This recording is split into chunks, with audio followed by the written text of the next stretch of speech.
इस वक्त बड़ी खबर आपको बता दें, प्रधानमंत्री मोदी इस वक्त पेरिस ओलंपिक में जा रहे खिलाड़ियों के साथ मुलाकात कर रहे हैं। प्रधानमंत्री ने खिलाड़ियों से बातचीत की, उनका हौसला बढ़ाया। प्रधानमंत्री ने खिलाड़ियों को शुभकामनाएं भी दी। ऐसे कई खिलाड़ी हैं जो पहली बार ओलंपिक में हिस्सा लेने जा रहे हैं, उनके भी हौसला अफजाई करते नजर आए प्रधानमंत्री।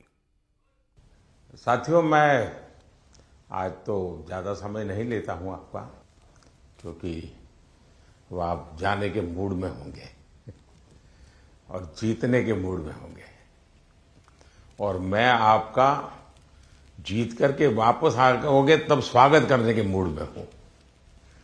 और इसलिए वैसे मेरी कोशिश रहती है कि खेल जगत से जुड़े हमारे देश के जो सितारे हैं उनसे मिलता रहूं, नई चीजें जानता रहूं, उनके प्रयासों को समझता रहूं। और सरकार के नाते अगर व्यवस्था में कुछ बदलाव लाना है, कुछ प्रयास बढ़ाने हैं, तो इस दिशा में कुछ काम करता रहूं। और मेरी कोशिश ये रहती है कि सबसे डायरेक्ट इंटरेक्शन करूं, ताकि फर्स्ट हैंड इंफॉर्मेशन मिलती है। खेल का एक स्वभाव होता है जी, हर विद्यार्थी का जैसे रहता है, जब वो पेपर देने जाता है एग्जाम के लिए, तो पूरे घर को ऐसा विश्वास देता है कि बस आप चिंता मत कीजिए, मैं रैंक लेकर के आने वाला हूं। और जब उसको तो पता चल जाता है एग्जामिनेशन में कि क्या हो रहा है, क्या कर पाएगा, ठीक गया नहीं गया, तो निकलते ही शुरू कर देता है। पंखे की आवाज बहुत आ रही थी, खिड़की खुली थी तो मजा नहीं आ रहा था, टीचर बार बार मेरी तरफ देखते थे। तो आपने देखे होंगे ऐसे स्टूडेंट्स, उनके पास बहुत सारे बहाने होते हैं और हमेशा वो परिस्थितियों को दोष देते हैं। और ऐसे लोगों की कभी जीवन में प्रगति नहीं होती है। वो बहाने बजाने में मास्टर हो जाते हैं, लेकिन प्रगति नहीं कर पाते। लेकिन मैंने देखा है कि मैं कई खिलाड़ियों को जानता हूं, वे कभी भी परिस्थितियों को दोष नहीं देते। वो हमेशा कहते हैं कि जी मुझे वो टेक्निक मेरे लिए नई थी, वो जो करता था मैंने अंदाज नहीं लगाया कि वो भी एक तरीका हो सकता है। कहने का तात्पर्य है कि दोस्तों, हम खेलने के लिए जा रहे हैं, हम अपना बेस्ट परफॉर्मेंस के लिए जा रहे हैं, लेकिन ओलंपिक सीखने का भी बहुत बड़ा मैदान होता है। अब तो एक तो मैं अपना खेल खेलूं और टेलीफोन करके सबको बताता रहूं, देखिए आज ऐसा रहा वैसा रहा। दूसरे होते हैं बाकी हर खेल देखने जाते हैं, फलाना देश कैसे खेल रहा है, ढिकना देश कैसे खेल रहा है, और वो चीजों को पूरी तरह ऑब्जर्व करता है, कोशिश करता है एब्सॉर्ब करने की, और आकर के अपने कोच को भी बताया कि यार भाई मैंने देखा उसने तो बड़ा कमाल कर दिया था लास्ट मोमेंट, अब मुझे भी बताइए वो क्या टेक्निक थी। कभी उस वीडियो को लेकर के 10 बार देखता है कि उसने कैसे उसको पलटा था। तो इन्हें जो सीखने की वृत्ति से काम करता है, उसके लिए सीखने के बहुत अवसर होते हैं। जो शिकायत में जीना चाहता है, उसके लिए भी अवसरों की कमी नहीं होती है। दुनिया के समृद्ध समृद्ध देश भी, उत्तम से उत्तम सुविधाओं के साथ आए हुए लोग भी शायद शिकायत करते हुए नजर आएंगे। और हमारे जैसे देश के लोग जाते हैं, कई कठिनाइयां होती है, बहुत सी असुविधाएं होती है, लेकिन दिल में उसके मन में रहता है मेरा देश, मेरा तिरंगा झंडा। और इसलिए वो कठिनाइयों को, असुविधाओं को बिल्कुल साइड में रखता है, वो अपने मिशन के लिए लग जाता है। और इसलिए साथियों, मुझे पक्का विश्वास है कि इस बार भी खेल के मैदान में आप भारत का नाम रोशन करके आएंगे। जो पहली बार जा रहे हैं, जिनको ओलंपिक में जाने का पहला मौका मिल रहा है, ऐसे कौन कौन है? अच्छा, बेटियों की संख्या ज्यादा है, पहलवानों की संख्या ज्यादा है? अच्छा, जो पहली बार जा रहे हैं उनके मन में क्या चल रहा है, मैं जरा सुनना चाहूंगा। आप क्या सोच रहे हैं? आप में से कोई भी बताए। हाँ, बताइए। आप कुछ कहना चाहती हो ना? ये पीछे। हाँ हाँ, बताइए। तो मुझे काफी अच्छा लग रहा है कि मैं पहली बार हाँ, अपना परिचय बता दीजिए। और मैं रमिता जिंदल हूँ। एयर राइफल शूटिंग में मैं पहली बार ओलंपिक्स में जा रही हूँ। तो I am very excited to go because Olympics में जाने का सपना तो स्टार्टिंग से ही था मेरा, जब से स्पोर्ट्स स्टार्ट किया है मैंने। तो मुझे काफ़ी एक्साइटमेंट भी है और साथ में मोटिवेशन भी है काफ़ी कि देश के लिए मैं कुछ अच्छा करके आऊँ वहाँ। आपकी ट्रेनिंग कहाँ कहाँ हुई है? मैं हरियाणा से हूँ, बट मैं ट्रेनिंग चेन्नई में करती हूँ। परिवार में भी और कोई खेल जगत से जुड़े हुए थे कि आप ही ने शुरुआत की? नहीं, मैंने ही शुरुआत की है। अच्छा, वरना हरियाणा में तो हर घर में खिलाड़ी मिलेगा। बैठिए। और कौन कुछ बताएंगे अपना, जो पहली बार जा रहे हैं? बेटियां तो बहुत बता सकती है। दीजिए दीजिए, वो बोलेगी कुछ। हाँ। मेरा नाम ऋतिका है और मैं हरियाणा रोहतक से हूँ और मैं बहुत खुश हूँ। मैं पहली बार जा रही हूँ। एक्साइटमेंट भी बहुत है कि मैं अपना मैट पे प्रदर्शन दिखाऊंगी पूरे देश। ये जो बाहर जो है हमारे साथ ऑनलाइन जुड़े हैं, वे भी कुछ अपना अनुभव शेयर करना चाहते हैं तो अच्छा लगेगा सब खिलाड़ियों को। कौन बताना चाहता है? हाथ ऊपर करके शुरू कर दीजिए। नमस्कार सर। नमस्ते। मैं पीवी सिंधु। सर, मेरा अभी 3rd ओलंपिक्स में जा रही हूँ सर। तो फर्स्ट ओलंपिक्स में 2016 में सिल्वर लेके आई थी और 2020 टोक्यो में ब्रॉन्ज लेके आई थी। तो इस बार I hope I change the colour sir and I hope I come back with a medal. Obviously अभी बहुत एक्सपीरियंस से जा रही हूँ, but definitely it's not going to be easy, but I will try my best and hoping for another medal sir. Yeah. ये जो नए खिलाड़ी आ रहे हैं उनके लिए क्या कहोगी? बस फर्स्टली मैं बस ये कहती हूँ कि आई wish them all the very best. बहुत लोग ये सोचते कि ओलंपिक्स है कैसा खेलना, और प्रेशर भी बहुत रहता है और कुछ कुछ लोगों को ये रहता है कि वो एक्साइटमेंट रहता है कि you know it's our first Olympics and we want to go to the Olympics. But I just want to say that you know it is like any other tournament. It's just that हम focus करना है और we have to have that belief in ourselves that we can do it. And definitely सब लोग hard work कर रहे हैं, तो I wish them that they give their 100%, not think that it is some different tournament and it is going to be hard, but I just want to tell them that it is like any other tournament and I want them to give their 100%. चलिए, बहुत pressure तो शुभकामनाएं। सब लोग सब। Thank you sir, thank you, thank you. और कौन कोई है जो बाहर से बात करना चाहेंगे? नमस्ते सर। नमस्ते मैं जी। प्रियंका गोस्वामी। नमस्ते जी। तुम्हारे बाल कृष्ण कहाँ है? सर मेरे पास ही है, यहीं पे स्विट्जरलैंड में। तो इस बार भी बाल सर, कृष्ण को मैं लेके सबसे जा रही हो पहले ना? तो हाँ जी सर, ओलंपिक्स उनका भी दूसरा ओलंपिक्स है। सबसे पहले तो सर आपको बधाई हो कि आप तीसरी बार प्रधानमंत्री बने हैं और हमें सभी खिलाड़ियों को आपसे दोबारा से बात करने का और मिलने का मौका मिला है। Thank you.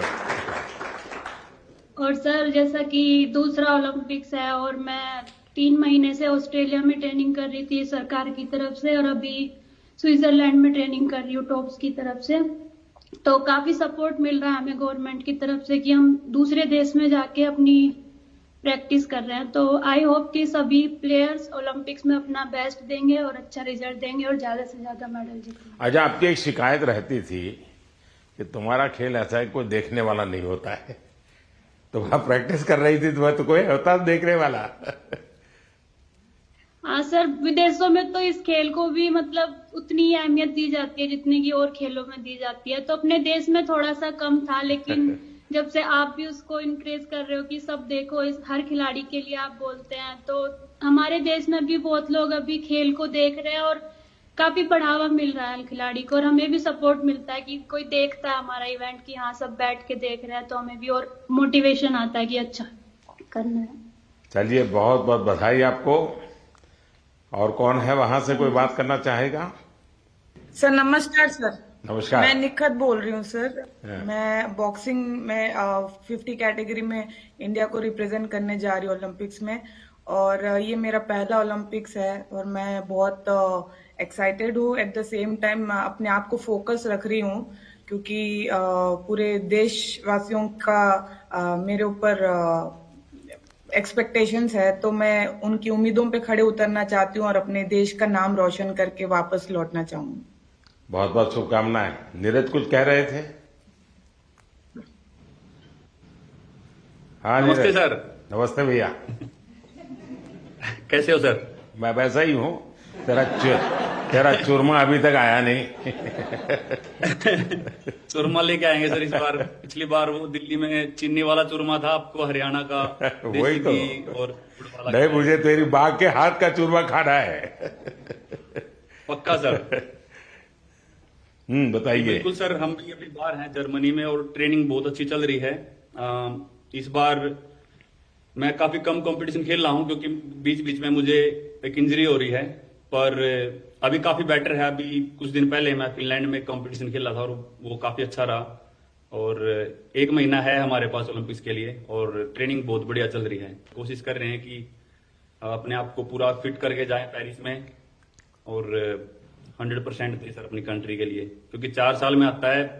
मैं सभी एथलीट्स को ये बोलना चाहूंगा कि 4 साल में मौका मिलता है और अपने अंदर घुस के उस चीज को निकालें कि क्या वो चीज है जिससे हम अपना बेस्ट दे सकते हैं। क्योंकि मेरा टोक्यो मेरा पहला ओलंपिक्स था और पहले ओलंपिक्स में ही बहुत ही अच्छा रिजल्ट रहा, गोल्ड जीता देश के लिए। और उसका रीजन मैं मानता हूं कि यही है कि मन में डर नहीं था, निडर होके खेला और बहुत ही बिलीव था खुद पे कि ट्रेनिंग बहुत अच्छी हुई है। और मैं सभी एथलीट्स को ये बोलूंगा कि वैसे ही खेलें, किसी से डरने की घबराने की जरूरत नहीं, क्योंकि वो भी इंसान है। कई बार हमको लगता है कि शायद यूरोपियंस ज्यादा स्ट्रांग है या फिर यूएस के एथलीट या दूसरी कंट्रीज के ज्यादा स्ट्रांग है, लेकिन वही है कि अगर हम खुद को पहचान लें कि हाँ हम इतनी मेहनत कर रहे हैं, अपने घर बार को छोड़ के इतनी दूर हैं, तो कुछ भी पॉसिबल है जी। चलिए, बहुत बढ़िया टिप दिए हैं सबको। मैं आपका धन्यवाद करता हूं और आपको शुभकामनाएं देता हूं। आपका स्वास्थ्य अच्छा रहे, 1 महीने में कोई नई इंजरी ना हो भाई। बिल्कुल सर, वही कोशिश कर रहे हैं। देखिए साथियों, आपने देखा होगा कि 2-3 बातें बहुत अच्छी निकली, क्योंकि आप जो अनुभवी लोग हैं उनसे जो जानने को मिलता है उसकी एक अहमियत होती है। जैसे आपको बताया गया कि वहां के तामझाम में डूब मत जाना, खो मत जाना, ये बहुत सही है जी।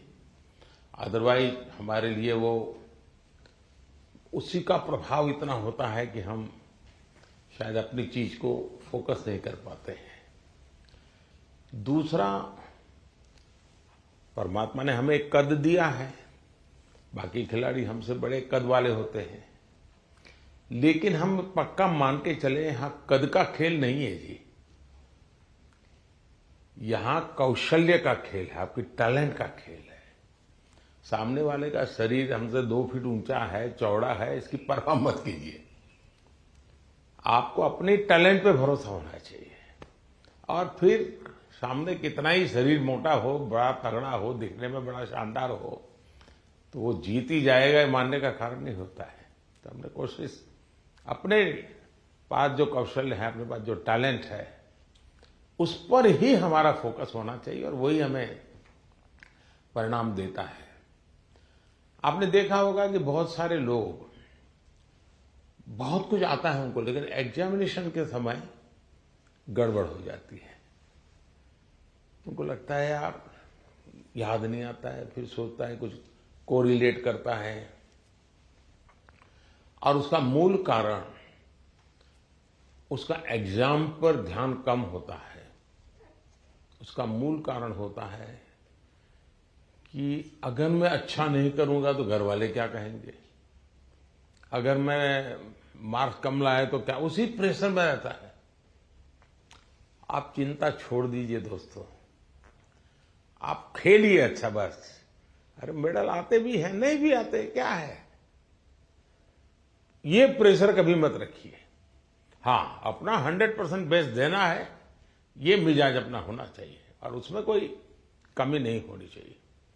दूसरा, आप लोग जानते होंगे, आपको शायद ये आपके कोचेज हैं वो सब, या आपकी जो साइकोलॉजिकल जो ट्रीट करते हैं वो भी आपको समझाते होंगे। खेल जगत में प्रैक्टिस का जितना महत्व है, कंसिस्टेंसी का जितना महत्व है, उतना ही महत्व नींद का है। और कभी कभी तो कल सुबह मैच होने वाला, आज रात को नींद ही नहीं आ रही है। और शायद कोई और चीज हमें जितना नुकसान नहीं करती है, उससे ज्यादा नींद का अभाव नुकसान करती है। और आपको आश्चर्य होगा कि एक ऐसा प्रधानमंत्री है जो हमको सोने के लिए कह रहा है लेकिन मैं आपसे आग्रह से कहूंगा, अच्छी नींद बहुत जरूरी है खेल जगत के लिए, किसी भी जीवन के हर चीज के लिए। और आजकल तो मेडिकल साइंस भी नींद पर बहुत बल दे रहा है कि आपकी नींद कितने समय की है, कितनी साउंड स्लीप है, इसका बड़ा महत्व माना जाता है। और नया मेडिकल साइंस में इन चीजों को बड़ा स्वीकार किया जा रहा है। और इसलिए कितना ही एक्साइटमेंट क्यों ना हो जी, आप नींद पक्की करके, वैसे आप लोग मेहनत इतनी करते हैं कि आपको नींद आना बहुत स्वाभाविक होता है, क्योंकि आप गहरी नींद में चले जाए तो इतनी मेहनत करते हैं शरीर से। लेकिन शरीर की मेहनत वाली नींद एक बात है, और सभी चिंताओं से मुक्त सोना ये अलग चीज है। और इसलिए मैं आपसे आग्रह करूंगा कि आप नींद के संबंध में जरा भी कॉम्प्रोमाइज, और थोड़े दिन पहले इसीलिए भेजते हैं कि थोड़ा आप वहां पर जेट लैग वगैरह समस्याओं से बच जाए, वहां थोड़ा कंफर्ट फील करें, और उसके बाद आप खेल के मैदान में उतरे तो आपको सुविधा रहे, इसलिए एक व्यवस्था सरकार करती है। खिलाड़ियों की सुविधा के लिए इस बार भी कुछ नई नई चीजें करने का प्रयास किया है, लेकिन फिर भी मैं कह नहीं सकता हूं कि हर एक को सब कुछ वहां सुविधाजनक होगा ही कि नहीं होगा, लेकिन कोशिश की है। इन दिनों हम वहां के जो भारतीय समुदाय है उनको भी जरा एक्टिवेट करते हैं, उनको मोबिलाइज करते हैं, जरा आप भी हमारे खिलाड़ियों के साथ जरा जुड़िए। कुछ डिसिप्लिन रहती है, इसलिए उतने तो निकट नहीं रह सकते, लेकिन फिर भी वो ख्याल रखते हैं, चिंता करते हैं।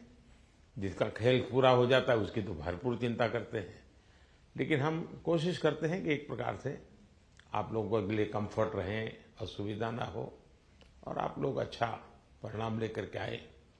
मेरी तरफ से आप लोगों को बहुत बहुत शुभकामनाएं हैं, और मैं आप लोगों का फिर से एक बार इंतजार करूंगा जब आप 11 अगस्त को तो सारा खेल पूरा होगा।